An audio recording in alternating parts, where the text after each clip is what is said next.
नमस्कार। मैं हूं सुनील और आप इस समय देखना शुरू कर चुके हैं अपना खास कार्यक्रम एजुकेशन एंड जॉब बुलेटिन यानी बिहार शिक्षा समाचार। आज तारीख है 9 जून 2025, दिन सोमवार। तो आइए जानते हैं आज की शिक्षा जगत की प्रमुख खबरों को। सबसे पहले बात कर लेते हैं बिहार के शिक्षकों के ट्रांसफर को लेकर क्या अपडेट है। तो बिहार के सक्षमता उत्तीर्ण शिक्षक, सक्षमता वन उत्तीर्ण शिक्षक और बीपीएससी से बहाल शिक्षकों को लेकर तबादला अब हर हाल में होकर रहेगा। जैसा कि एसीएस ने कहा है कि 20 जून को सभी के मोबाइल पर इस शिक्षा कोष पर उनका स्थानांतरण दिखने लगेगा, यानी कि गर्मी छुट्टी बाद सभी शिक्षक नए विद्यालय में ज्वाइन कर सकेंगे। अब इसमें कोई चूंकि परंतु इसलिए जैसे नहीं रह गया है। प्राप्त जानकारी के अनुसार विभिन्न जिलों से यह खबर निकल कर आ रही है कि 80% काम विभिन्न जिलों में हो चुका है। जहां कहीं भी अगर कुछ दिक्कत है तो वहां भी इस काम को तेजी से करने के लिए पदाधिकारी लगे हुए हैं और खासकर एसीएस का खास नजर है। यूं कहे तो एसीएस ही नहीं, शिक्षा विभाग ही नहीं, सरकार भी इस पर नजर रख रही है ताकि चुनाव में किसी प्रकार के कोई दिक्कत ना हो सके। लेकिन तमाम चीजों के बीच सबसे बड़ी लापरवाही शिक्षकों के वेतन को लेकर हो रहा है। सक्षमता 2 की अगर बात करें तो 4 महीने से वेतन शिक्षकों को नहीं मिल पा रहा है। सक्षमता 1 की अगर बात कर लें तो पे फिक्सेशन का काम में तेजी नहीं आ रहा है। विभाग कोई भी काम फिलहाल पूर्ण नहीं कर पा रही है। यह लापरवाही का एक नमूना है। फिर भी शिक्षक गर्मी की छुट्टी मना रहे हैं। एसीएस ने कहा है निश्चिंत होकर घूमने फिरने जाएं। घूमने फिरने क्या खाक जाएं, हाथ में पैसा ही नहीं है तो घूमने फिरने कौन जाएगा, शिक्षकों का मानना है। खैर, खबर की ओर चलने से पहले आपसे आग्रह है कि चैनल पर पहली बार आए हैं या अब तक चैनल को सब्सक्राइब नहीं किए हैं तो चैनल को सब्सक्राइब कर लीजिएगा ताकि शिक्षा जगत की खबरों से आप अपडेट रह सके। आपसे उम्मीद ही नहीं, पूर्ण विश्वास है कि अगर अब तक चैनल को सब्सक्राइब नहीं किए होंगे तो आज जरूर कर लीजिएगा। बताएंगे आगे कि ट्रांसफर को लेकर और क्या सूचना है, वेतन को लेकर क्या सूचना है, शिक्षा विभाग की क्या गाइडलाइन है, मुख्यमंत्री क्या चाहते हैं। तमाम चीजों के लिए वीडियो के अंत तक बने रहिएगा। बता दें कि स्कूलों में आपातकालीन दरवाजा अनिवार्य कर दिया गया है। खास गाइडलाइन शिक्षा विभाग ने जारी किया है। बिहार शिक्षा परियोजना परिषद राज्य के सभी विद्यालयों की सुरक्षा और संरक्षा सुनिश्चित करने के लिए गाइडलाइन जारी की है। इसमें कहा गया है कि स्कूल जो है, स्कूल भवनों में चारदीवारी का होना आवश्यक है। इसके साथ ही क्लास में पंखे व्यवस्थित ढंग से लगे होने चाहिए। विद्यालय में आपातकालीन द्वार का होना जरूरी है। इस गाइडलाइन में विद्यालय सुरक्षा एवं संरक्षा मार्गदर्शिका के अनुपालन का निर्देश भी दिए गए हैं। यह निर्देश परिषद के तरफ से सभी जिला शिक्षा पदाधिकारियों और जिला कार्यक्रम पदाधिकारियों को भेजा गया है। इसमें सिफारिश की गई है कि सरकारी, गैर सरकारी और निजी विद्यालयों में इसका पालन कराया जाए।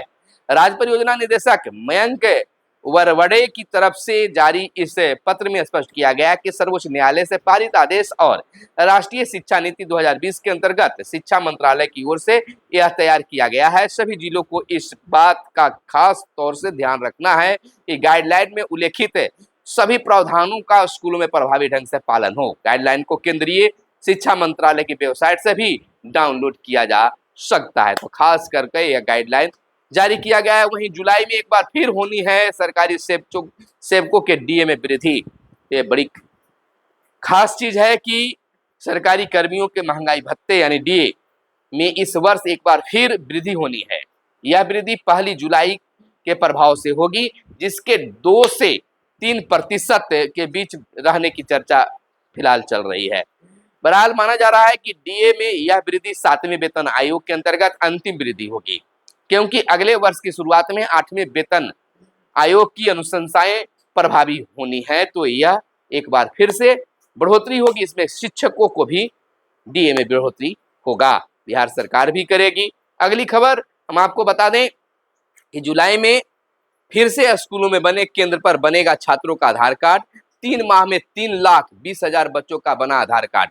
4,40,000 बच्चों का आधार कार्ड बनाने का रखा गया था लक्ष्य। एक बार फिर से जुलाई महीने में यानी स्कूल खुलने के बाद में केंद्र बनेंगे स्कूलों में और आधार कार्ड बच्चों को बनाए जाने का काम में तेजी लाया जाएगा। अगली खबर, बिहार बोर्ड 12वीं कक्षा की त्रैमासिक परीक्षा 23 से होगी। बिहार विद्यालय परीक्षा समिति बिहार बोर्ड ने 12वीं कक्षा की त्रैमासिक परीक्षा की तिथि घोषित कर दी है।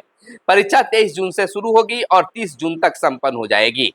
दो पाली में आयोजित परीक्षा +2 विद्यालय महाविद्यालय स्तर पर संचालित होगी। पहली पाली की परीक्षा 9:30 बजे से 12:45 बजे तक और दूसरी पाली की परीक्षा 2 बजे से 5:15 तक चलेगी। परीक्षा की शुरुआत 15 मिनट परीक्षार्थियों को कूल ऑफ टाइम के कह सकते हैं कि तौर पर दिए जाएंगे। इस दौरान विद्यार्थियों को केवल प्रश्नों को पढ़ने की अनुमति दी जाएगी। तो 23 जून से जो है परीक्षा शुरू होने वाली है। इधर छात्र एक साथ ले सकेंगे 2 डिग्रियां, बचेगा समय। 2022 से एक साथ ली गई 2 डिग्री भी मान्य होगी। यूजीसी ने नई संशोधन गाइडलाइन जारी कर दी है। अब छात्र 2 पूर्णकालीन शैक्षणिक कार्यक्रम डिग्री या डिप्लोमा एक साथ कर सकते हैं, चाहे या ऑनलाइन या फिर ओपन एंड डिस्टेंस लर्निंग यानी ओडीएल मोड में हो। 2 डिग्री एक ही विधि या अलग अलग विश्वविद्यालय से ले सकते हैं। 2022 के 22 से एक साथ ली गई 2 डिग्री मान्य होगी। इस संबंध में यूजीसी ने बीते दिन नया संशोधित गाइडलाइन भी जारी कर दिया है। वहीं अप्रैल मई में 250 स्कूलों ने नहीं सौंपी मिड डे मील की रिपोर्ट। स्कूलों ने बताया कारण समय पर उपलब्ध नहीं कराई जाती है खाद्य सामग्री। प्रधानाध्यापक अपने फंड से खरीदते हैं फल और अंडा, लेकिन सुनने वाला कौन है? अब तो इस पर रिपोर्ट आई है कि मिड डे मील का रिपोर्ट जमा नहीं होता, लेकिन स्कूल में शिक्षकों का दर्द कौन जाने। अगली खबर आपको बता दें कि आधार की त्रुटियां जिलों के सेवा केंद्रों पर भी होगी दूर। दूर दराज के लोगों को पटना आने से मिलेगी खास निजात। तो यह असर पटना के लिए खास तौर से है। तो त्रुटियों में सुधार के लिए यह पहल की जा रही है। एक विद्यालय में असाध्य रोग से पीड़ित एक ही शिक्षक रहेंगे। 3 से 4 रिक्ति रहने पर भी एक ही का हो सकता है पदस्थापन। असाध्य रोग से पीड़ित शिक्षकों का पहले चरण में हो रहा है स्थानांतरण। तो यह खास तौर पर यह देखा गया है। वहीं आरटीई के तहत नामांकन नहीं लेने वाले स्कूलों पर अब गिरेगी गाज। आरटीई के तहत नामांकन नहीं लेने वाले निजी स्कूलों पर कार्रवाई की तैयारी शुरू हो गई है। अब यह पूरे बिहार में चलेगा, लेकिन शुरुआत पटना जिले से होने जा रहा है। वहीं शिक्षकों की वेतन विसंगति दूर होगी। पूर्ण निर्धारित वेतन में होगा बकाये का भुगतान और अवकाश अवधि में वेतन रोकने वालों पर होगी कार्रवाई। ट्रांसफर पोस्टिंग के नाम पर किसी की भी झांसे में नहीं आने का सलाह एस सिद्धार्थ साहब ने सीएस ने शिक्षकों को दी है। बिहार में स्कूली शिक्षकों के वेतन विसंगति दूर होगी। गर्मी की छुट्टी के बाद आपत्तियां लेकर शिक्षकों के वेतन का पुनर्निर्धारण होगा। पुनर्निर्धारित वेतन में बकायों का भुगतान होगा। अवकाश अवधि में शिक्षकों का वेतन नहीं रुकेगा। वेतन रोकने वाले अधिकारी कर्मचारियों पर कार्रवाई होगी। एसीएस ने साफ शब्दों में यह बातें बता दी है कि अगर इस तरह के अगर कोई करता है तो उन पर कार्रवाई होगी। इधर 250 से अधिक ऑफलाइन और 43 ऑनलाइन कोर्स में सीधा नामांकन ले सकते हैं। इग्नू में जुलाई सत्र के लिए पोर्टल खुला है। ऑनलाइन मोड में होगी पूरी नामांकन की प्रक्रिया। तो अगर आप चाहते हैं तो आप जाकर इग्नू कार्यालय से संपर्क कर सकते हैं। वहीं गर्मी की छुट्टी समाप्त होते ही त्रैमासिक परीक्षा होगी। 12वीं के छात्रों के लिए 23 जून से परीक्षा आयोजित करने का शेड्यूल जारी किया गया है। अभी सभी सरकारी स्कूलों में गर्मी की छुट्टी चल रही है। 21 जून को ग्रीष्मावकाश समाप्त होगा और 22 जून को रविवार की छुट्टी के बाद 23 जून यानी सोमवार से सभी स्कूलों में शैक्षणिक गतिविधियां फिर से शुरू हो जाएगी। इधर स्कूल खुलते ही सभी +2 स्कूलों और कॉलेजों में 12वीं कक्षा के विद्यार्थियों की त्रैमासिक परीक्षा 23 जून से 30 जून 2025 तक होगी। तो इसको लेकर बच्चे और शिक्षकों की तैयारी की जरूरत है। इधर नवोदय में नामांकन को 29 जुलाई तक कर सकते हैं आप आवेदन। जवाहर नवोदय विद्यालय समिति ने नवोदय विद्यालय में सत्र 2026-27 में 6ठी कक्षा में प्रवेश के लिए आवेदन लेना शुरू कर दिया है। आवेदन की अंतिम तिथि 29 जुलाई निर्धारित की गई है। नामांकन को आवेदन navodaya.gov.in पर जाकर निःशुल्क पंजीयन करा सकते हैं। समिति ने मार्गदर्शिका में भी जारी की है। इसमें नामांकन के लिए जरूरी अहर्ता समेत अन्य जानकारी दी गई है। परीक्षा 2 चरणों में होगी। बिहार में परीक्षा 23 दिसंबर को होगी, क्षमा करेंगे 13 दिसंबर को होगी। शिक्षकों को पढ़ाने के बजाय गप लड़ाने पर बॉर्डर एरिया में तबादले की चेतावनी दी गई है। शिक्षा विभाग के अपर मुख्य सचिव डॉक्टर एस सिद्धार्थ ने यह चेतावनी दी है। बोले ट्रांसफर प्रक्रिया पूरी तरह सॉफ्टवेयर पर आधारित होगा और जो शिक्षक अगर पढ़ाने में विद्यालय में लापरवाही करते हैं उन्हें दूसरे जिले में ट्रांसफर कर दिया जाएगा।